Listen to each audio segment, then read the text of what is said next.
You know, I see way too many questions in nearly every Melee video. Something along the lines of, why is Fox so popular in Melee? Or, what is 20XX? Or, why isn't insert main here used more in top tier play? These are the people who go, who is it test? He is cheating, how he moves so fast is impossible. For most people, this is just unspoken knowledge. But with Smash becoming so mainstream given the recent release of Ultimate, it's about time someone made a video for all the new Mongoloids. Well, here you go. Since the video would be too long for me to describe every character in detail, the tier list will be split into multiple videos, separated by tiers.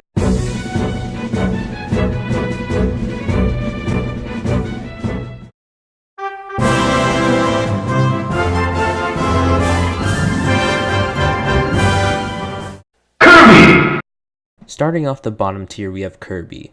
Now, to someone who's never played the game before, he might seem like he would be pretty good. After all, he has 6 jumps, while the average character only has 2. This would make him great for edge guarding and thus winning, right? Wrong. Let's start with Kirby's most glaring issue, his air mobility. Kirby is one of the most floaty characters in the game, and without an OP move like Rest, he really has nothing to make for it.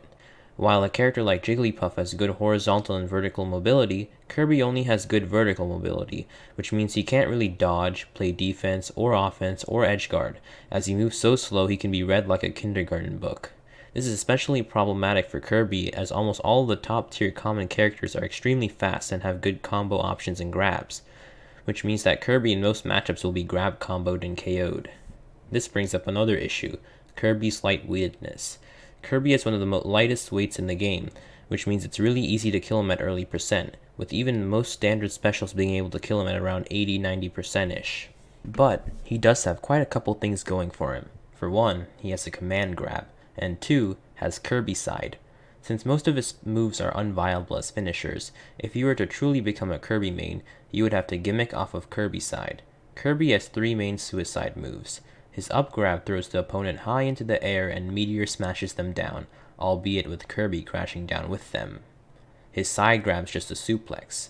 Both of these grabs do virtually no damage, but can be used to cheese opponents from the ledge to off stage. His final suicide method would be to inhale the enemy and plummet to the ground below. There are, however, many issues with all 3 of these. For U-grab and neutral B, you'd have to be a complete fucking moron to die to those. While recording footage for this video, even level 1 CPUs refuse to die to such a dishonorable death. S-grab interestingly does 0 damage if the opponent has no damage dealt to them. Okay, well, so this is a bit of an interesting thing here. So when I was originally labbing out Kirby, I was practicing combos against a CPU Bowser, and it just so happens that when I redid the footage, it didn't work. So then after some more labbing out, I figured out that for whatever reason, Kirby's side grab has a timer. So if you hold your opponent for too long, for whatever reason, they just don't take any damage. Like, they're not even mashing out of your grab. They just don't take any damage. I'm not really sure why, and I did test it out against all characters. It's true for all of them, not just heavies. It's unclear if that was intentional or not, but it's really unfortunate for Kirby since his grabs would be ideal for adding to his options for damage. It's pretty easy to mash out of anything Kirby does, even at high percents, which he struggles to get you at anyways. To add insult to injury, even if you do manage Kirby's side with either S-grab or U-grab, it doesn't matter because with S-grab, you lose a stock first, and with U-grab, you lose your stock at the same time as the other person and it goes to sudden death. Now, let's examine his moveset. Kirby's side A is a burning charge, where Kirby becomes a low-res meteor. Although this move might have been useful for Kirby as a damage dealer, it has way too much end lag. Ideally, burning charge should end after hitting an opponent, but it doesn't. This leaves Kirby stuck in this state for quite a bit of time, making him readily available for punishes and edge guards. Not to mention, the move is in of itself a self-punish. If you accidentally charge off the edge of the stage, while not putting you in freefall like Fox's side B, Kirby's horizontal air mobility is so trash that it might as well be. Kirby's side B is a hammer which has good kill potential, but his long charge up makes him easy to read, roll, and kill. Kirby's most famous move, Up B, Final Cutter, lacks the cancel to down B Kirby eventually got into in Brawl. While it counts for 3 hits, assuming no DI, it does very little damage, just like Kirby's hammer spin. Kirby is a somewhat decent down aerial like Falco, a decent back air like Jigglypuff, and a decent up A like Fox. Though despite all of these things, they don't make up for the fact that he has shitty specials. The last remaining special, down B, is probably the most easily read move in any Smash game, maybe tied with Smash 4 Bowser players using down B. If you don't roll out of the way in time, or even just walk out of the way, I'm sorry man, but maybe video games just aren't for you. This, coupled with the fact that it has a time limit and you have to be in air for it to do anything, makes it really crappy. Kirby's one advantage is that he has a really small hitbox, especially when ducking. This makes his crouch attacks decent, as when crouching, he's even smaller. The only issue is that he struggles to reach anyone.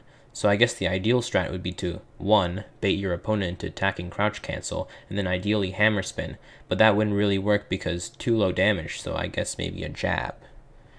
2. Read your opponent like a book, get small hits in, preferably down grab, short hop nair, etc.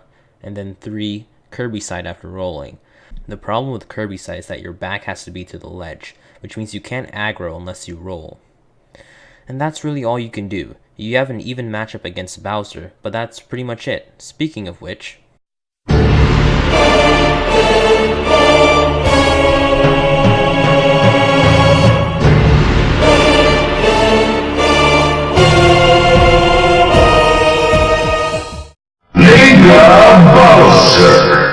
Bowser's my favorite character in Smash Bros. Melee, and is my main.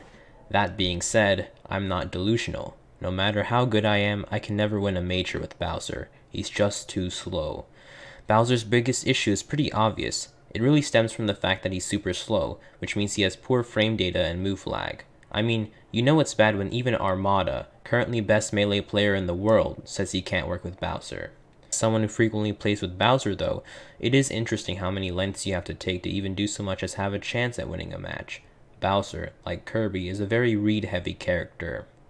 Bowser has too much lag for you to simply react off what your opponents are doing, like you could with Fox, Sheik, or Marth. This means you're going to have to predict your opponent's moves. Once you manage that, it's punishment for your opponent. Usually, one F smash is more than good enough for Bowser to rack up 30 to 40% damage. Believe it or not, Bowser has the best out of shield option in the whole game. Like Fox's Shine, his up B shell spin is a frame 1 move, meaning it's active on frame 1. I realize I'm talking a lot about frames without really explaining them. So, every animation runs on a certain amount of frames. The longer an animation is, the more frames it contains, and the longer it will take to play a different animation, aka a different move, which is very bad for when you're reacting at near inhuman speeds in a fast-paced fighting game. Bowser has a nice command grab as well. This command grab can be used for Bowser's side, which is exactly what it sounds like. Again, hard to pull off, but oddly satisfying when it does happen.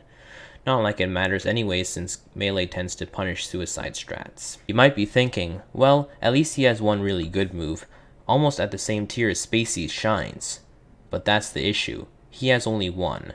While Fox has like 2 to 3 really good moves and other mediocre moves, Bowser has only 1 to 2 really good moves and a bunch of really trash moves. This means that he becomes very predictable and he becomes overly reliant on his good moves, which results in him having no mix-ups, and those good moves end up being worked around by better players. That being said, if you ever lose to a Bowser in a Melee tourney, just quit. Unplug your controller and never play a video game again.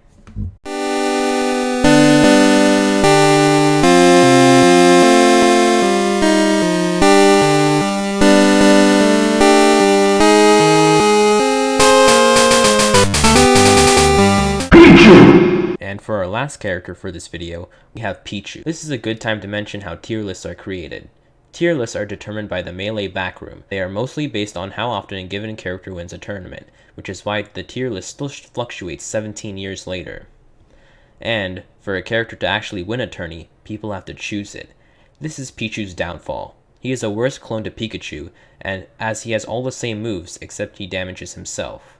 This immediately nullifies any reason to ever pick Pichu, as the only thing you'd be doing is handicapping yourself. Not only that, but he always does the same damage or less damage than Pikachu, so it's not like there's some sort of glass cannon trade-off with Pichu either. I think I'll save Pichu/Pikachu's moveset for when I do Pikachu. I think it fits better there. Though, I'll mention some things relevant to Pichu. People make a big deal over Pichu's self-damage, but to be honest, outside of top tier play and comparisons to Pikachu, it's really not that bad. It's only 1%. The only issue is that you can't afford to make mistakes or spam. There isn't spacing with Pichu either, because Pikachu's main spacing and pressure tool, Thunderball or whatever you call it, does damage to Pichu. This means that if you start resorting to that, you'll end up setting your opponent for an easy KO. Pichu, of all the characters I've played against, really has only done well against Bowser. Bowser's slowness means that he can be comboed silly even by someone as trashy as Pichu, though it's about an even matchup since Bowser's hard-hitting punches can kill Pichu ridiculously early, when they land of course. Of all the moves in your arsenal, you're probably going to end up using side A, down A, and up A. The only issue is that none of these moves can kill, so you're going to have to resort to using one of your B moves if you actually want to take a stock. This comes at a risk, however, as if you miss, you're likely to take major damage. Well, that's going to do it for this video. Fuck.